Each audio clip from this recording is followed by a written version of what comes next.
नहीं हूँ। भागवत जी के अष्टम स्कंद के 10वें अध्याय में लोग कहते हैं भागवत जी में राधा का नाम नहीं है, राधा का नाम नहीं है। ये लोग गलत कहते हैं, जो भी कहता है गलत कहते हैं। लिखा हुआ है, मैं आपको श्लोक दिखा रहा हूँ। भागवत जी के 8वें स्कंद के 10वें अध्याय में श्लोक नंबर 40 है, लिखा है उद्यतायुध दौरदंडई राधावंतो भटान मृधे। राधावंतो लिखा, स्पष्ट लिखा गुरुजी। ऐसा है, नाश मत करिए। आधावंत है, आधावंत में दौड़ते हुए, यहाँ संधि हो गई है गुरुजी। नहीं नहीं, ये गलत बात है। आप जो है उच्चता युद्धई आयुधों को लेकर के आधावंत।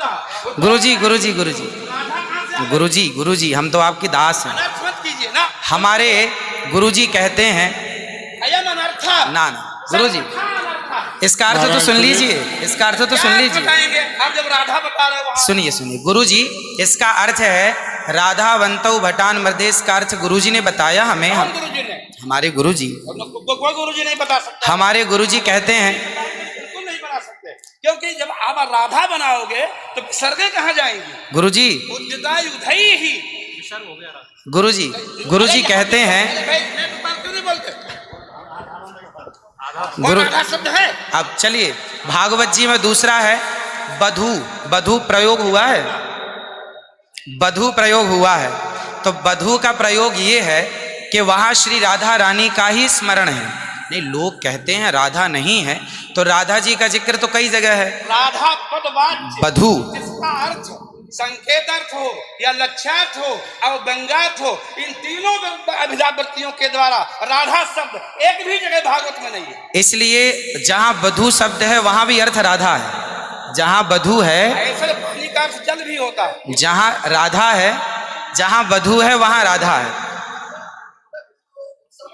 ऐसे थोड़े होता है। जहां आप जैसे लोग देखिए, आप विश्व हैं। हमारे गुरुजी ने बताया, ये हमारी क्या ताकत की हम बताएं? शब्दई ही अर्थानाम अभिव्यक्ति त्रिविध भवति। महाराज इनकी बात सारा विश्व सुनता है। महाराज श्री हमारी बात 20 आदमी सुनते हैं। महाराज जी सारा विश्व। त्रिपाठी जी, महाराज आचार्य जी, आपके चरणारविंद में मेरा निवेदन है कि अरे आप हटिए सामने से। आचार्य जी आप हटिए भैया। अरे नहीं, लेकिन ऐसा श्रीधर, आप विश्व को सुनाते हैं इसलिए कह रहा हूँ। श्रीधर जी नहीं तो गलत सुना रहे। इन्हें हटाओ। कौन है? कोई गुरु नहीं बता सकता यार। चलो गुरुजन का हम चलते हैं, अगर गिरिराज जी बता दें। आचार्य जी, श्री गुरुजी ने कहा है कि यहाँ जो राक्षस हैं वो राधा रानी का स्मरण करके, जो राक्षस हैं राधा रानी का स्मरण करके और युद्ध करने चले।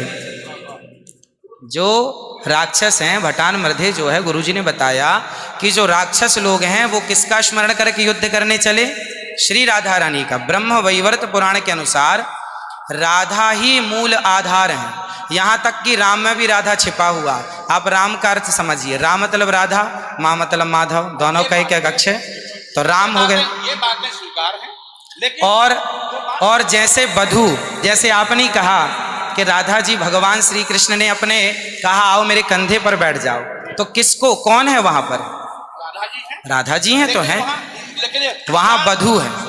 याम गोपी माने कृष्ण। तो श्री राधा जी कहने का तात्पर्य यह है कि भागवत जी में कहीं राधा का अभाव नहीं है। भागवत जी में कहीं भी शब्दई ही अर्थानाम अभिव्यक्ति कई ही वृत्ति भी भवति। वृत्तयः कति संख्या का? अभिधावृत्त्या, लक्षणावृत्त्या, व्यंजनावृत्त्या शब्दानाम अर्थस्य अभिव्यक्तिर्भवति। अस्ति कश्चन विद्वान् वक्तुं शक्नोति। महाराज जी, आप दोनों के पावन चरणारविंद में मैं हाथ जोड़ करके निवेदन करता हूँ, मेरी बात सुन लीजिए। नहीं, आप तो गुरुजन हैं, गुरुजन हैं, आप ही तो सिखाएंगे। मैं कह रहा हूँ अर्थ का अनर्थ क्यों सभा में करते हैं लोग? जी जो मेरे गुरुजी ने सिखाया वो मैं बोल ये रहा गुरु हूँ। सिखा ही नहीं सकते, आप अशुद्ध बोल रहे हैं बात। अभी श्री राधा और माधव जो राम नाम है, जो भागवत जी का अर्थ है। अब कोई पूछे कि राधा का अर्थ क्या है, तो राधा का अर्थ ही कृष्ण है, वो कृष्ण का अर्थ ही राधा है। तो राधा ही कृष्ण है और कृष्ण ही राधा है। कुल मिलाकर कहने का अर्थ ये है, गुरुजन ये कहते हैं कि प्रत्येक श्लोक कृष्ण है और प्रत्येक भागवत जी के 18,000 श्लोक, प्रत्येक श्लोक कृष्ण है और श्लोक का प्रत्येक अर्थ श्री राधा है। प्रत्येक श्लोक श्री कृष्ण है और श्लोक का प्रत्येक श्लोक का अर्थ श्री राधा है। देखिए तो ये सब भाव ही तो है, लेकिन राधा ना वो भाव सब नहीं, भाव है। वो शब्दार्थ। भाव का भूखा हूं मैं, भाव ही एक सार है, और भाव से भजले मुझे तो भव से बेड़ा पार है। सभी विद्वानों के चरणों में दास का बारंबार नमन। सबको जय श्रीमन नारायण, जय श्री कृष्ण। 2 मिनट कीर्तन कर ले। 1 मिनट रुको, मैं सबसे क्षमा मांगता हूँ। मेरा अनिरुद्धाचार्य के प्रति बड़ी श्रद्धा भाव है, बड़ा आदर है, लेकिन इनकी वाणी चूंकि पूरा विश्व सुन रहा है, ये चैनलों पर आते हैं। भाव जगत में हम कुछ भी कहें, लेकिन जब हम ये कहते हैं ये शब्द में लिखा है, तो वहां पर शब्द और अर्थ का संयोग, क्योंकि गिरा अर्थ जल शब्द बोध्यो व्यनक्ति अर्था शब्दोप्यर्थांतराश्रय एकत्व व्यंजकत्वे तद अन्य से सहकारिता। ऐसा हो ही नहीं सकता कि कोई अर्थ प्रकट हो और उसके मूल में शब्द न हो। वहां संधि है, मेरे आयुधों से युक्त होकर मैंने गदा तलवार तीर लेकर के वो राक्षस आधा बनता दौड़े मारने के लिए। शुद्ध यही अर्थ है। किसी अभिधा से, किसी लक्षणा से, लक्षणा तब होती है जब मुख्यार्थ का बाद हो। मुख्यार्थ का बाद हो ही नहीं सकता। सीधा स्वामी बता दें, विश्वनाथ चक्रवर्ती बता दें, अनुचार प्रकाश का बता दे, चूणिकाकार बता दे, और छोड़िए उन बातों को। आपके गुरु जी के पिताजी ने भी टीका लिखी है, उसी पुस्तक को अभी मंगाया जाए, अगर उसमें राधा शब्द हो मैं मुंह नहीं दिखाऊंगा कभी। ऐसा हो ही नहीं सकता अर्थ का अनर्थ। हाँ? नहीं, हमको कष्ट यह है कि हमको बोलना पड़ा बीच में, क्योंकि अगर अनिरुद्धाचार्य की जगह ये बात और कोई बोलता तो मैं कतई नहीं बोलता। देखिए अनिरुद्धाचार्य जी इस समय टीवी पर छाए हुए हैं, लाखों लोग इनको सुन रहे हैं, तो ये तो यही समझेंगे ना कि अनिरुद्धाचार्य बोल रहे हैं। इसलिए आपके द्वारा कोई अपशब्द नहीं निकलना चाहिए। मैं आपसे वंदन करता हूं, कभी कोई अनर्थ करना हो तो विचार करके करिए। मैं और कोई बात नहीं, सबको क्षमा मांगता हूं।